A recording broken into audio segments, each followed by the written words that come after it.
the a-hole for taking back my PS5 my mom gave to our cousin as a gift? I'm a 19-year-old male. My mother is 57 and my cousin is 13-year-old male.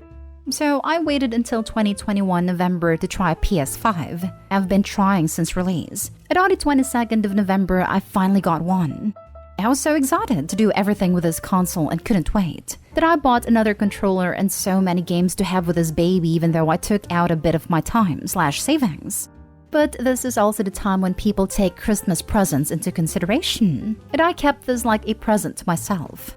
My cousin, I'll call him Joe, has autism, and I love the little dude. But I need to clarify that he's very spoiled and his parents don't do anything to teach him a lesson. He really wanted a PS5, and there were so many tantrums when he didn't get one. So to keep the peace, my mom took my PS5 when I was at school and hid it from me. I was shocked when I didn't see it there, and I really started to cry as I spent so much money for it. My mom told me that she took my PS5 to calm down my cousin, and that she'll pay me back. And her idea of paying me back is an iPad. I yelled at her for so long, saying how long it took me to get it and save up money for it, and how dare she do that and invade my space.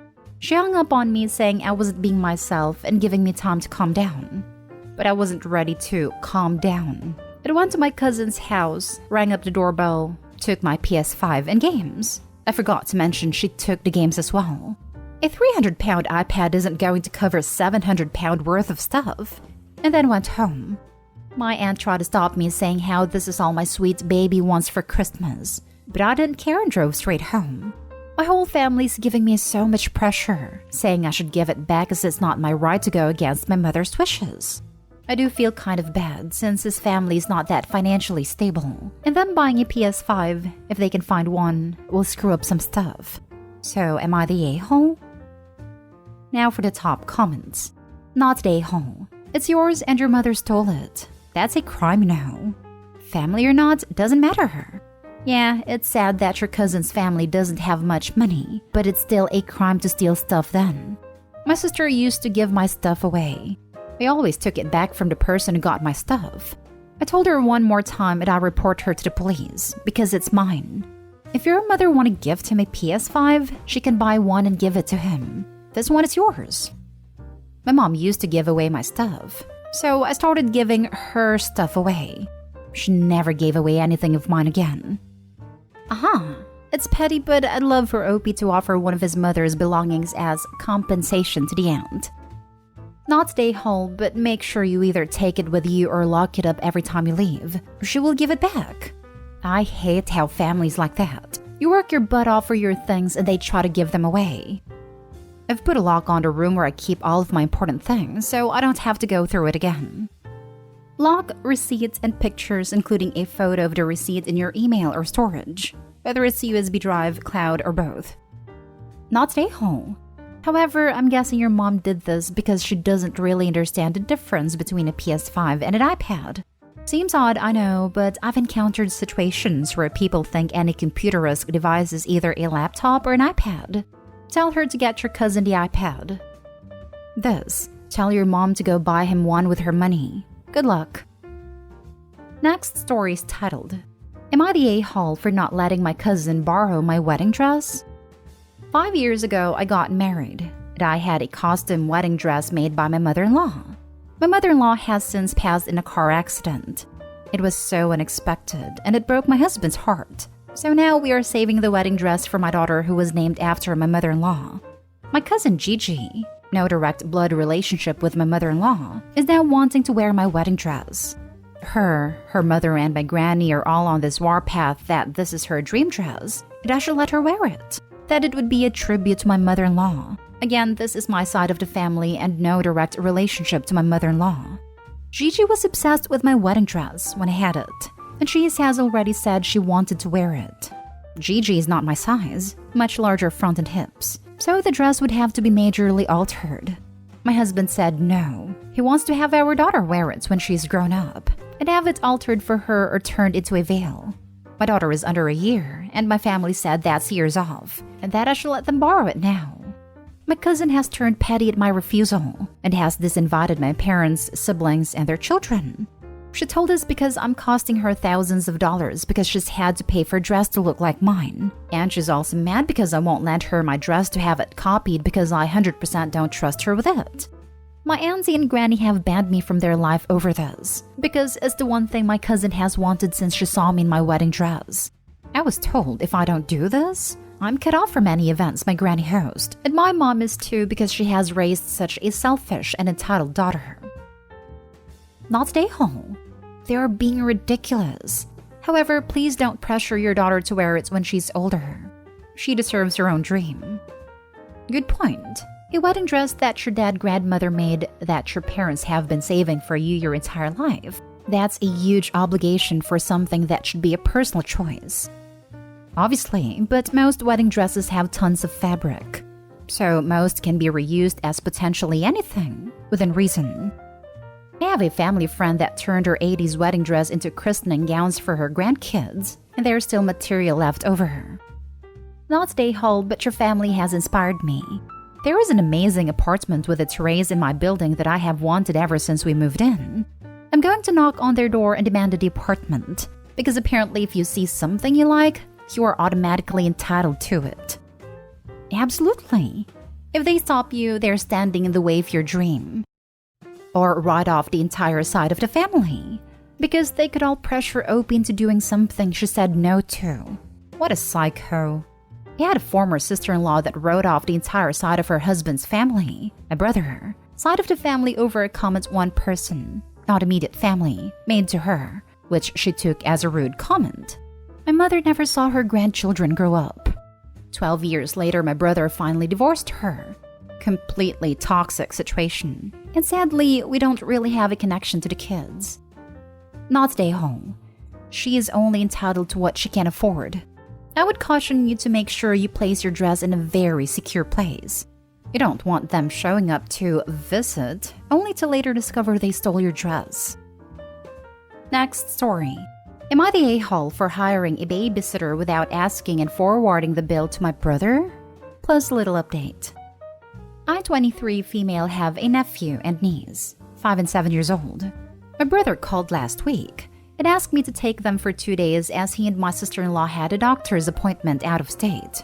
I agreed, but warned them that I can only watch the kids Monday and Tuesday. Wednesday, I had a bunch of important meetings, and I will be glued to my laptop for hours, unable to check on the kids. He said he got it. Well, Tuesday around 8 p.m., they were supposed to be picked at 9:30 p.m. My brother called and asked me to keep them another day because they got delayed and have not even started driving back. I got pissed off because if I was told earlier, maybe I might have been able to postpone most meetings or even call in sick. However, no one was at work at 8 p.m., and I find it unprofessional to cancel the same day without a really good reason. I told him to come get his kids, and he became very defensive and rude, calling me unsupportive. To be clear, they went for a tummy tuck for my sister-in-law. No real medical emergency. He called mom, but she had already gone to bed, and he had the audacity to tell me to drive 1.5 hours to her house, wake her up, and make her take the kids. I said no. We fought more with my sister-in-law giving her 2 cents in the background as well, before they hung up and stopped picking up till the next day. I found a nice babysitter the next day, thankfully, and because it was last minute, I paid $200 for a few hours.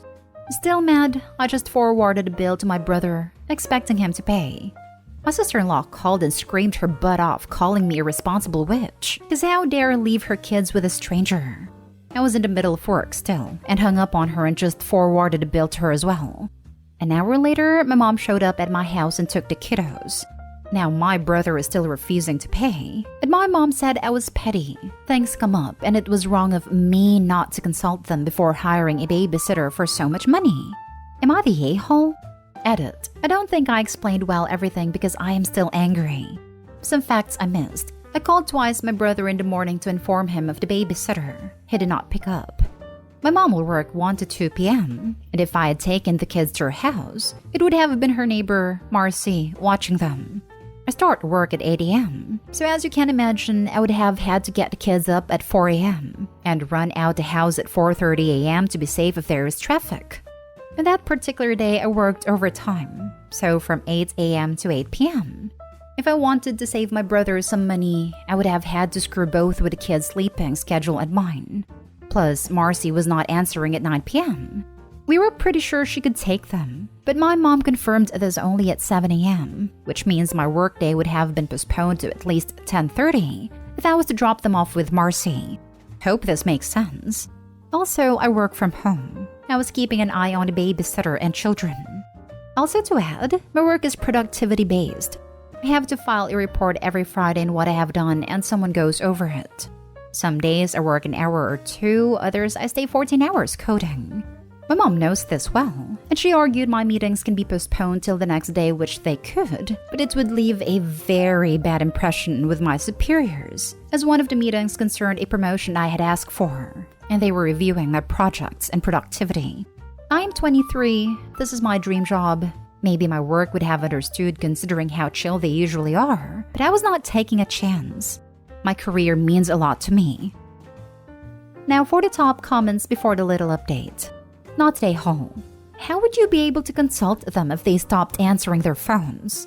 It is on your brother and sister-in-law to find alternate coverage when they were delayed. But they didn't, so you had to make sure it didn't affect your job.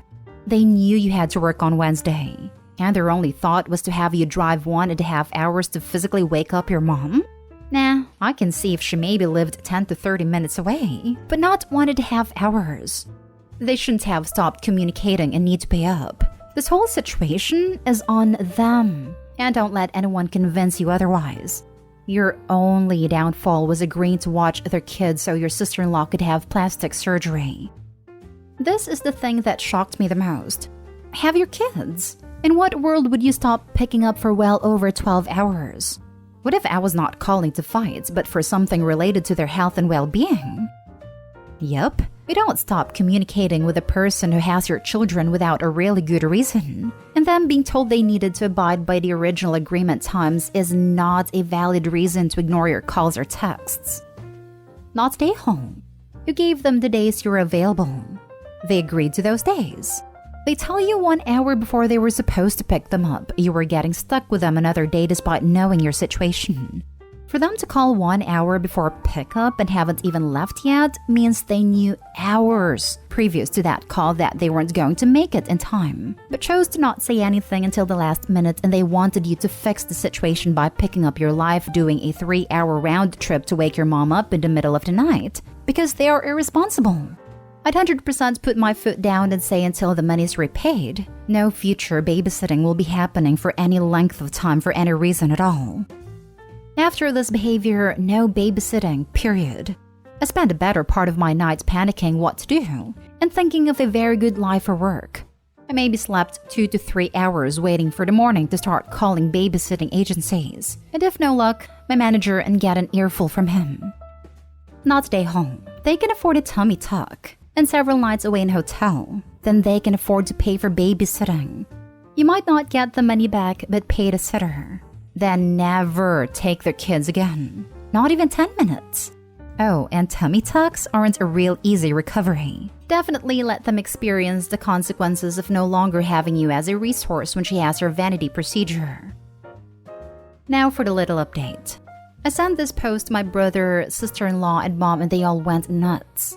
At this point, I am being petty and a-holish, but I regress. With most people telling not to stay hall here, I kinda gained some confidence to lash back further. Thank you.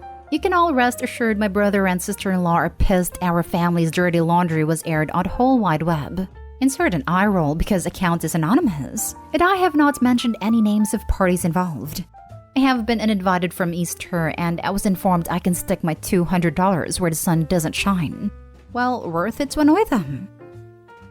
Now for the last story. Am I the a-hole for not canceling my bachelorette trip because of my sister-in-law's emergency? Last weekend was my bachelorette trip. The hotel my friends and I would stay at was booked. We had already made so many arrangements, but I didn't cancel any of that after my sister-in-law had a health emergency and was rushed into hospital. She had a heart attack 2 days before I'd leave for the trip. For context, my sister-in-law and I have always had a very bad relationship because she has been racist towards me. She has insulted my 6-year-old son whom I have from another marriage, She has urged her kids to bully my son, and she claims that if her and my fiancé's mother was still alive, she'd make sure I'd never get married to my fiancé. She's also tried to get my fiancé to hook up with one of her friends in order to break us up. My fiancé is low contact with her, but to this point, I'm completely no contact. And at the wedding, I'm simply gonna tolerate her for my fiancé's sake. When she had a heart attack, my fiancé told me to immediately cancel the trip and plans because it wouldn't be right of me to celebrate while his sister is at the hospital. I told him that I'm not gonna cancel a trip my friends and I have already paid for a woman who would probably celebrate on my hospital bed if I were in her position. He said I'm right, but I should cancel because regardless, it's gonna be a bad look for his relatives if I disrespect his sister like that. He said he doesn't really care. He just wants to avoid a drama of his family. I told him I honestly don't give a damn about what his relatives will think, because all of them were bystanders not doing anything or saying anything while she was horrible to me the whole time. He supported my decision, but after that, his relatives were of course mad at me and cussing me out, and threatened to not attend a wedding. Am I the a-hole? Info. Why are you marrying a man who not only lets his sister treat you this way, but who lets his sister treat your child this way? My fiancé and his sister did not get along either. She was horrible to him as well throughout childhood because they had different dads. She's the oldest one, and she didn't consider him a brother unless it benefited her agenda. They've only been low contact and only wish each other on holidays and birthdays. He wasn't even 100% certain he wanted her at the wedding, but invited her in order to avoid drama with the rest of the relatives. He didn't care about me going on the trip. He only cared about not causing drama with the rest of his family. Has fought with her many times over her actions. Okay, that's good to hear. I still think you're not the a-hole, but I wasn't sure about him.